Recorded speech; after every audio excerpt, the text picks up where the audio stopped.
Establishing marketing goals is critical to the success of your YouTube marketing. Countless entrepreneurs and businesses have set up a YouTube presence, made a few posts, and then let it sit untouched for months or even years. This is usually due to a lack or an absence of goals. So, before you even begin establishing any sort of YouTube presence or strategy, you need to establish clear marketing goals. Your goals should be specific, measurable, and attainable. They can be long-term, short-term, or a mix of both. Deadlines and milestones can be helpful as well. I want to increase my social following would be an example of a bad goal that will likely result in your marketing efforts petering out for a while because there's no specific milestones. I want to gain 1,000 likes by Christmas is an example of a good goal. It's specific, measurable, and certainly attainable. Below are some examples of the various goal categories you might be interested in. First up, there's traffic to websites, and here we're talking about sales, leads, or just content marketing. Probably one of the most popular goals of YouTube marketing is to funnel your YouTube traffic back to your own web properties. After all, most businesses don't do business on YouTube per se. You're leveraging YouTube to obtain traffic and convert that YouTube traffic into brand followers, leads, prospects, and customers. So maybe your goal is to get people to a landing page with a free offer where they can subscribe to your list and become a lead. Maybe they're being sent to a sales page or an e-commerce store. Maybe you just want to do some content marketing, so you send them to your blog. Whatever the case, the end goal for a lot of businesses will likely be bringing YouTube traffic away from YouTube and over to their own web properties. Next up, there's social following, which we like to call YouTube as autoresponder. In this goal category, your aim is to build a large number of followers, and the reason we also refer to this as YouTube as autoresponder is because the main sought-after benefit here is to increase the number of people who will see your uploads in their feeds. In this sense, your YouTube posts become similar to sending out email broadcasts via your autoresponder.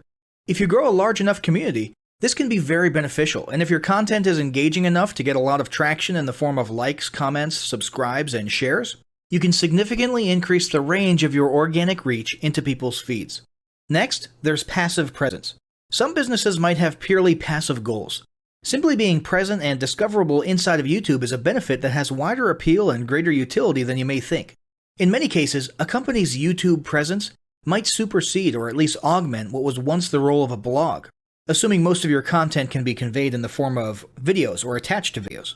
When people come across this content of yours and they look at your channel, they can see some basic info about your brand or business, and you can get some traffic to your website. The same approach can also be used for events, communities, and brands. After that, there's brand awareness. Another goal that's less thought about might be spreading brand awareness and recognition. If you're just starting out, there's a good chance your brand might be in need of a jump start. If nobody's ever heard of you, a great way to increase recognition is to simply create and share unique, helpful, or entertaining content and get your name, logo, and overall brand identity in front of as many people as possible as many times as possible. If this is your goal, you want to avoid being salesy in the beginning. Ensure you're focused almost entirely on posting helpful, relevant, or entertaining videos. After that, there's expanding existing audiences. If you've already got an audience, your goal might be to make it bigger. This can be done via several social marketing methods. Sharing viral content, either curated or created yourself, can lead to a huge increase in your YouTube audience. Although creating your own viral content like that can be great, if you don't have the time or means to do so, you can simply leverage existing content that's already been proven to be viral by curating or resharing it with your own comments or angle added to it. Obviously, you don't want to actually steal and re-upload someone else's video. We're talking about doing a little video review or commentary about a content piece, preferably linking to the original content piece, and adding your 2 cents. Also, a few humorous videos can't hurt either. Other ways to expand existing audiences can include contests, sweepstakes, and gamification. Assuming your offers or prizes are compelling enough, incentivized sharing, liking, and subscribing can be very effective. Just ensure your methods are permitted by YouTube's terms of service. Enhancing or repairing public relations. Do you want to set your company apart in the public eye? Do you want to associate your brand with feelings of goodwill and community involvement? Was your business recently involved in a controversial incident that requires damage control? It doesn't take a humiliating public catastrophe to make PR enhancement a good idea. This is a goal that any business can engage in. Non-sales related campaigns can include videos that foster positive values and goodwill, or even involvement in social movements, or noble causes.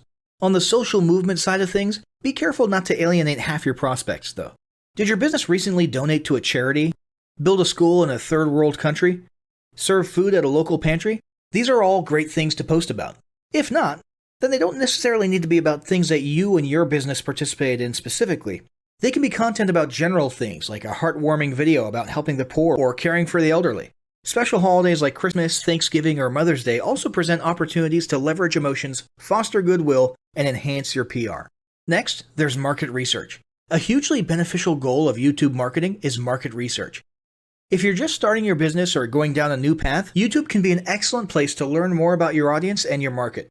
This can be done in a structured way with things like mentioning surveys and questionnaires at the end of your videos and linking to them in the description, or in a less structured way by simply engaging with your audience, commenting, asking questions, and so on. Also, lurking or conversing in YouTube channels or the comments of videos related to your industry can teach you a ton about what your customers want and who they are. Beyond that, you can monitor your competitors' accounts and posts to see what their customers like and what they're complaining about, so you can adjust your business accordingly. Creating your own channel, posting, and engaging in it is another great way to get a constant stream of market and audience data flowing into your business. Ultimately, your goal should be to come up with 1 or 2 ideal customer avatars that you can then base your marketing and product development on. All of the goals you've learned about in this section require some sort of presence on YouTube. Getting that presence started is what we're going to talk about next.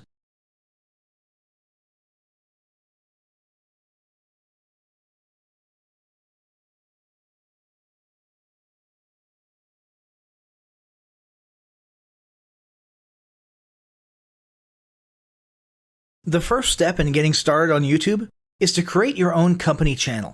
If you already have a company channel, you can organically optimize your channel with the tips below. First up, selecting your channel name. Now, in a perfect world, your channel name will be your business name. If your business name is already taken, get as close to your business name as possible. For example, you could abbreviate your name or add or delete identifiers such as Inc. If the product or service you're promoting is singular or in a clear niche, try to look for a creative, catchy, and memorable channel name. However, you must be forward-thinking when you select your channel name. For example, if you expand your product lines in the future, would you have 2 separate channels or 1 cohesive channel? If appropriate, you could even use your first and last name as your channel name. Consider keywords, but remember that trending keywords are in constant flux.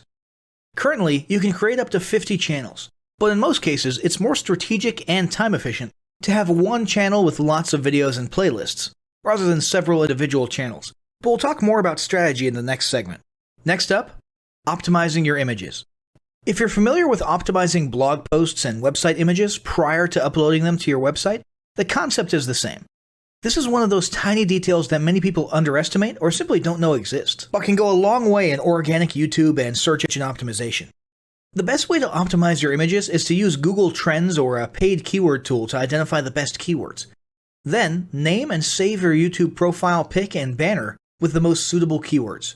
Even if you're using your company logo, you must first name and save it with your relevant keywords. Even if you maintain the same profile pic and banner, update them both with new keywords on a quarterly basis. Next, it's tempting to simply copy and paste the About section of your website in YouTube or your other online platforms, sales sites, and social media channels. However, it's important to write unique descriptions for each of your online descriptions. This minimizes the amount of duplicate online content, but also ensures you have unique descriptions relevant to the purpose of each online profile. For example, your YouTube description should touch on the value you plan to add with your channel via videos, not just who your company is and what you do. Once you've written a few unique sentences or paragraphs, take the time to add the About section links to your website, other social platforms, and top trending news.